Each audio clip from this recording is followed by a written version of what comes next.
Hi, hello. Welcome to another episode of Isaiah's Newsstand. It's your host, Isaiah Edwards. The date is September the 4th, 2024. Hopefully this episode finds you well, in good spirits and high hopes. As for me, I'm doing pretty good.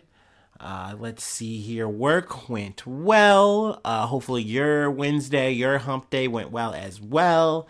Let's see. It was one of those days where like it was just busy enough for me to be at it all day, but I did have like a little bit of downtime at the start of the day because they had to change out actually they changed out both of the crushers, so I had literally the perfect excuse just to sit on my ass and play on my phone. So we love that. We love that. That's a good balance of things for me. Let's see here. Food corner from last night was a tad bit different, a little twist. I pretty much had my Mexican meal, the usual components for that, but I smashed in some of my Lebanese leftovers. So, like the bit of that kale, tomatoey salad I had, I put that in with some of the lettuce. I had this like yogurt kind of cream that was kind of like sour cream, so I put that on with it. That was interesting. I like that. I fried up a couple of tortillas, and then I also toasted some two like pieces of pita bread, so that was nice. I breaded down, and then I had like a big old glob of hummus that I was eating with tortilla chips. So we were just going crazy on it. We were just doing a lot. So yeah, it was good. It was yummy.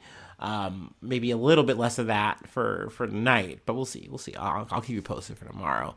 But yeah, that's pretty much it on the personal stuff. We talked about the food. We talked about how my day went. Everything's good. I will say, I feel like I'm back to normal in a way because like at work went like I said pretty well. But I definitely spent like the first quarter or half of the day just kind of stressing about being broke.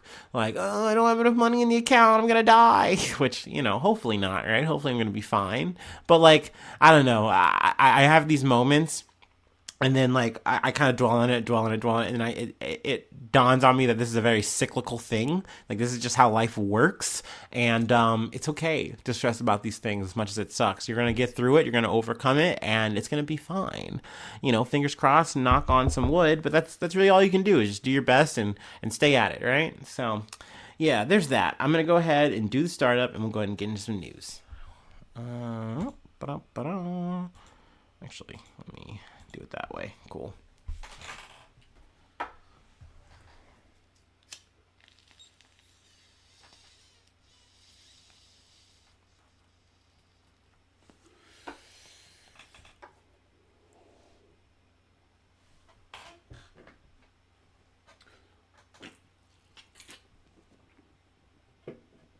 All right.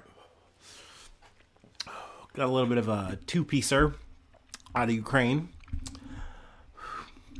From NBC News, more than 50 killed in Russian missile strike on Ukrainian military facility.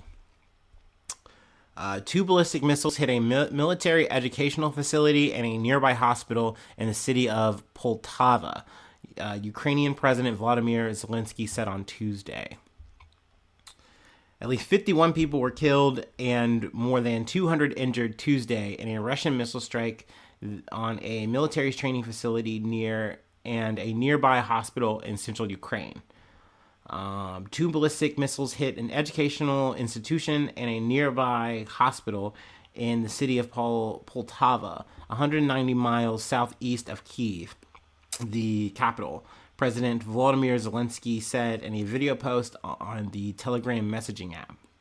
He added that one of the buildings of the Poltava Military Institute of Communication was partially destroyed. Zelensky said in a statement that 51 people were killed and that 271 were injured. So yeah, this was a pretty devastating attack. It appears to be one of the deadliest strikes on Ukraine since the beginning of the war, some 2.5 years ago. A missile strike on Kyiv in July also killed 41 people. Let's see here. And then the other thing I wanted to cover that was going on in Ukraine is that they are doing a ministerial, I don't even know if that's a word, but a minister shakeup right now. So from the BBC, Ukraine's foreign minister resigns as government reshuffle expected. Ukraine's Minister of Foreign Affairs, Dmytro Kuleba, has stepped down from his role as part of a wide-ranging reshuffle of the Ukrainian cabinet. Several Ukrainian officials also resigned from their posts on Tuesday, leaving some of the government's top jobs vacant, including the Strategic Industries Minister in charge of weapons production. So this was something that I was like, oh wow, this seems like pretty big. And I also was like confused on like why the one guy that was mentioned and then like several others, why they like why we're all doing this. Is like, this is literally in the middle of a big moment right now on the offensive. This would seem like you wouldn't want to do this. But however, Miss Sovin said that in the absence of a parliamentary or presidential elections, which have been suspended due to martial law, reshuffling the government is the best way to bring in new people, new ideas into the government, which are very badly needed at the moment. Now, I haven't heard like big talk or like any kind of like, oh wow, like, you know, like it's crazy we haven't had elections and that Zelensky suspended the elections because of the war. Like, it seems like overall people are okay with that, at least from what I've seen and heard. But it also makes sense that this is maybe like a soft concession that Zelensky and his administration is making with these reshuffles. And I kind of didn't notice that, like, because a lot of times they would coincide with like maybe like a big moment in in the war. So it's like, oh, okay, things are going well for Ukraine, so they're making this shakeup to kind of like save face in that way. But in a way, it's kind of just been like a shed skin kind of thing, and it kind of makes sense that over this time, that instead of the election, we've just kind of shaken up the cabinet, and maybe like other military positions and stuff. So yeah, I don't know. That kind of opened my eyes. I didn't really notice that until I read that. So I thought that was pretty interesting. Then I wanted to scroll ahead to the end. On Tuesday, a Russian strike on the central city of... Oh, I already read that. But the number went up to 53 and injured 271. While on Wednesday, 7 people were killed in Ukraine's western city of Lviv, which I believe that's where my thumbnail picture comes from, which is like pretty like dystopian vibes. Granted, I feel like a lot of the pictures I've shown and shared from the Ukraine, conflict are like that, unfortunately. But yeah, definitely very eerie, very sad. But wanted to go ahead and get the coverage in on that and talk about that. I know we're going from one sad event to like a breaking news sad event here in the States. So let's go ahead and get into it.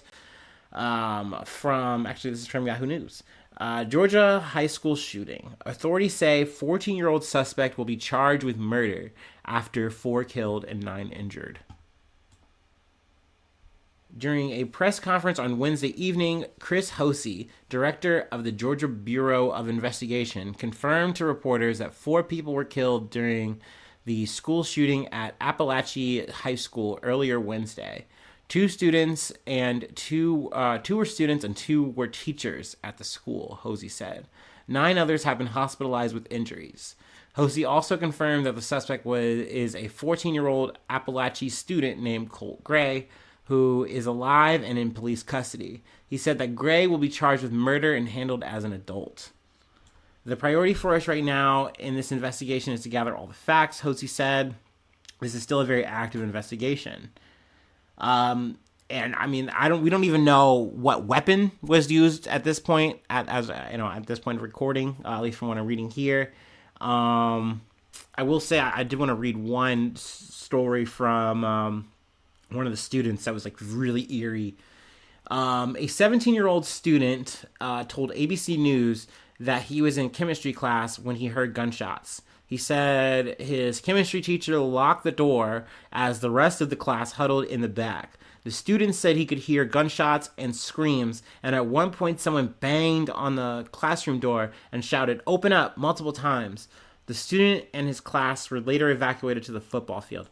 Now, I don't know if that was like the shooter saying that or someone like who needed help, but that's literally like because I'm sure people around my age who are listening have been in a high school where you are at the point where you were doing the school drills, right? I'm an 09er, but like our school was equipped for that.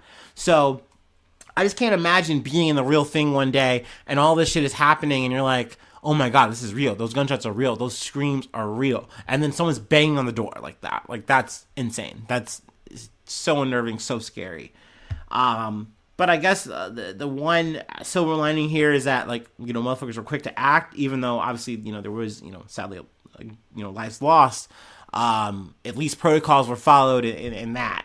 I guess that's the silver lining we got to take as, like, Americans now. Like, what the fuck? Like, at least everything went to plan in this fucking chaotic fucking disaster that we aren't really going to fix anything about, at the end of the day, in terms of remedying what, shit, we don't even know what the fucking gun was, man. I don't even know. I can't even be mad at a rifle or anything at this point. What the fuck? Let's see here. Was there anything else I really wanted to pull from this article? I will say both sides kind of came out in terms of, like, talking about politics, in terms of Kamala Harris and also Donald Trump. Both weighed in, both with some statements. Because I kind of noticed that, like, outside of, like, I remember we talked about it a little bit in the DNC conference, not much gun talk. That's something that's been like very much at the bottom of the conversation out of both sides. But definitely it seems like something like this kind of brought it to the fore. But yeah, you definitely have Donald Trump saying, like, oh, this person, was sick and deranged, aka making it a mental health thing. And then, more or less Kamala Harris, shrugging and saying this is a senseless tragedy on top of so many senseless tragedies, but knowing damn well that, like, this administration is somehow powerless to do anything, because you can't make the Congress do anything, and you can't push or do any kind of executive orders that even are worth a fuck. So, here we are, just shrugging and saying, damn, thoughts and prayers.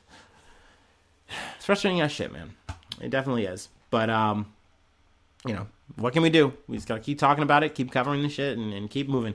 The rest of this episode is going to be a little bit lighter. We've covered the heavy stuff. We've been to war. We've been to, a fucking school shooting. Let's pull it back. Let's talk about some stuff that I like talking about. Let's talk about some spy shit. How about that? Okay. All right. A little palate cleanser from the BBC. New York governor's ex-aide charged as Chinese agent.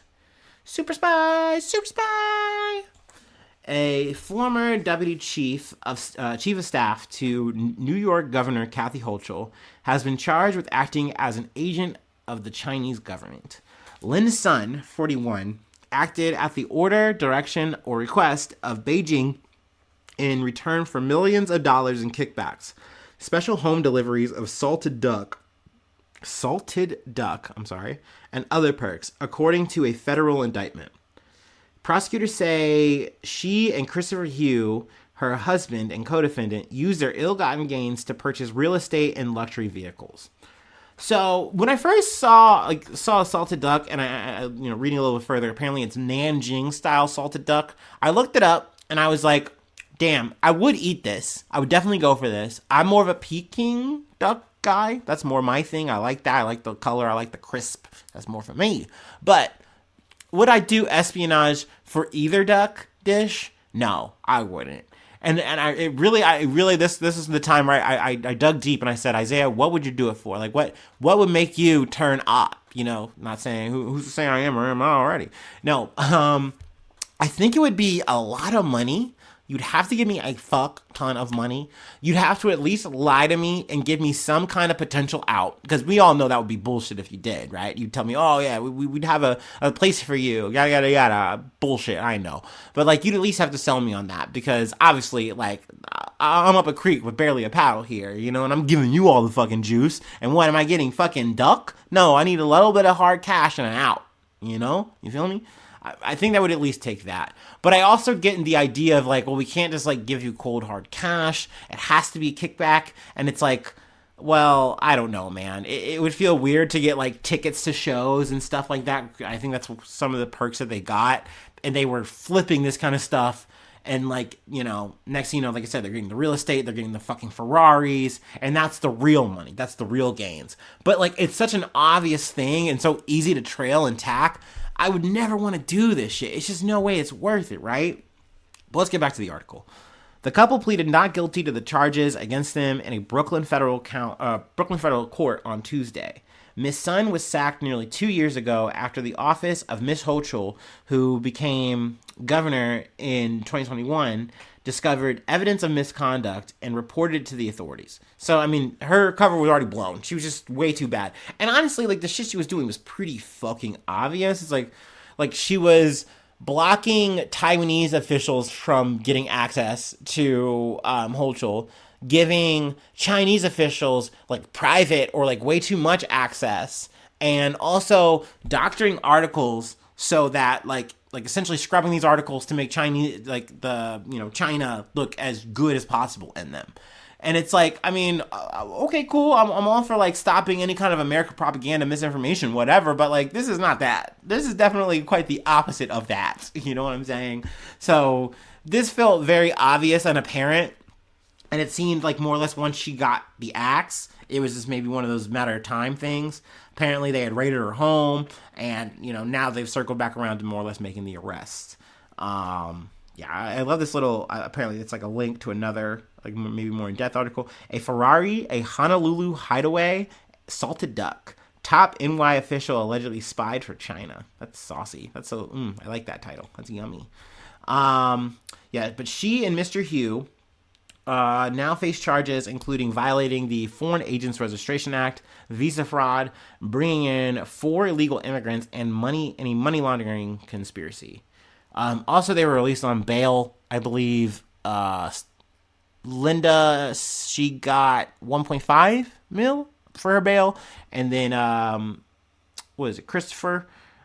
He got 500,000 for his bail. So I mean, apparently, they prioritize the lady. It's a girl boss situation.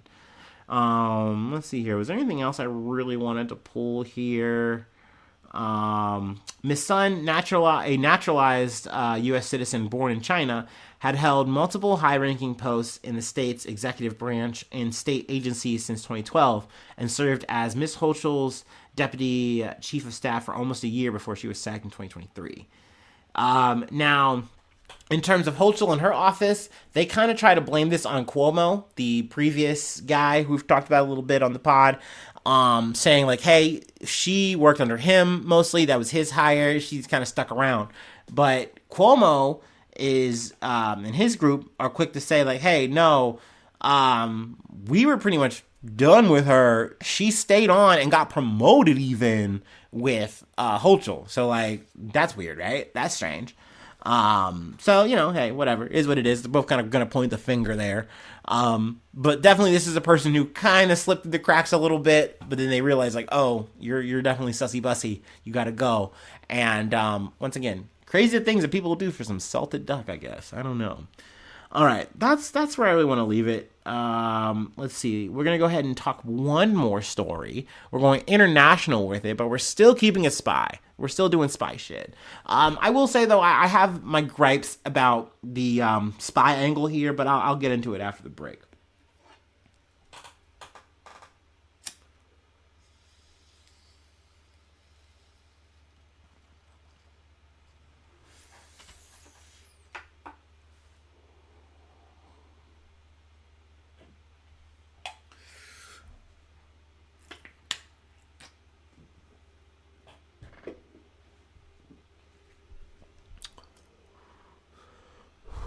Okay. Once again from the BBC. Chinese spy mayor wanted by Philippines arrested. A former Philippine mayor who was on the run for weeks after being accused of spying for China has been arrested in Indonesia. Philippine authorities have been pursuing Alice Guo across 4 countries since she disappeared in July following an investigation into her alleged criminal activities. She has been accused of protecting online casinos, which are a front for scam centers and human trafficking syndicates in her sleepy pig farming town of Bamban. And I know this is maybe fucked up. It's a cruel kind of irony that in this sleepy pig farming town, they were doing pig butchering. And, you know that terminology if you're a long-term listener, but that's essentially some of the shit that was going on in terms of, like, the scams, like, where you have people who are like, hey, you just got human trafficked, you're about to work these phones. You're about to seduce these men or these women who are old, lonely, whatever, and you're gonna milk them for all the money and get all the shit that you can out of them. Okay, that's what we're doing here. Essentially, she was more or less protecting these kind of rackets is what is alleged. Now, you hear all this shit I'm saying, right? Does that sound like spy shit to you, or does that sound like grift shit to you, right? Like, to me, I feel like that's an important distinction. Maybe this is just me doing some fucking hair splitting or atom splitting, whatever the fuck you want to call it. But essentially, Ms. Gao denies the allegations. President Ferdinand Marcos Jr., Bong Marcos Jr., whatever, said she would be flown back to the Philippines as early as Wednesday. Now, I kind of feel like the China spy thing is a bit of a trumped-up charge in this situation. I have my scruples with it. But I can also understand how you're saying, hey, these rackets are essentially Chinese in origin, you know. A lot of the focus is also like online gambling. So essentially people come here to do online gambling because they cannot do that in China. It's illegal. It was a little bit more like, hey, tongue in cheek, you can do this here under Duarte, the previous administration. But under Marcos, he's like, nah, we're very anti-China. We're very pro-America, okay? You cannot do that. We're going to make an example of you if you do that. So I feel like this is being very much flipped into like, oh, you're not only a grifter here, you're actually a spy. And that is a way more saucier headline to be a Chinese spy mayor as opposed to just a grifting mayor. It's also added to that she has, I guess, quote unquote, murky parentage. So I don't like saying that way. But essentially, that she is potentially of Chinese heritage and not Philippine heritage, which is like that's a big scandal. But I literally just told you in a situation here in America where you have someone who was like born in China and she worked here. That was fine. It was all well and good until it's like, oh shit, man, you're doing some spy shit for some duck. That's when it's like a bad thing. But yeah, in this situation, they're saying, hey, oh no, she hid that. And which is like, okay, that's illegal. You know, you're hiding that in essentially potentially a fake passport situation or whatever. Now she tries to explain this in like, oh, I had an illegitimate upbringing and that's why I kept this a secret. But essentially the Philippine politicians, government, they're connecting the dots here and saying, hey, you're a spy doing spy shit for China. We've got you now. You did your whole little great escape through Indonesia to Indonesia. I think they caught her in Jakarta. I'm going to, pull some specific stuff from the article there. But now you're coming back to roost for your spy crimes. But to me, just me, once again, this is the view from the Isaiah. This just feels like grift. This just feels like graft. This just feels like, scam shit. This is a scam goddess, if you ask me. Not a spy goddess, but hey, whatever. I'm not a politician. I'm not Bong Marcos Jr. I don't know if I should even call him Bong Marcos. I should just say Marcos Jr. Whatever. Mea culpa in advance if I'm wrong there. But yeah, that's more or less where I'll leave it. I thought this was a interesting story. Both of these stories felt like it was a lighter place to kind of leave it. No one died. So there's that. But yeah, that's the episode. If you'd like to help out, support the effort, I do have a Patreon. Patreon.com/Isaiah News. Become a newsie today.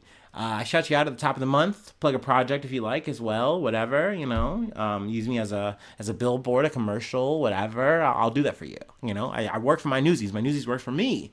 You feel me? All right. IsaiahNews1@gmail.com if you'd like to just, send me some free feedback.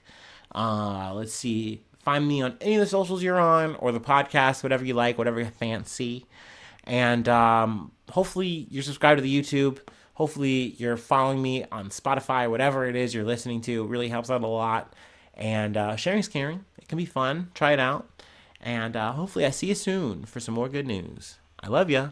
Bye-bye. Mwah.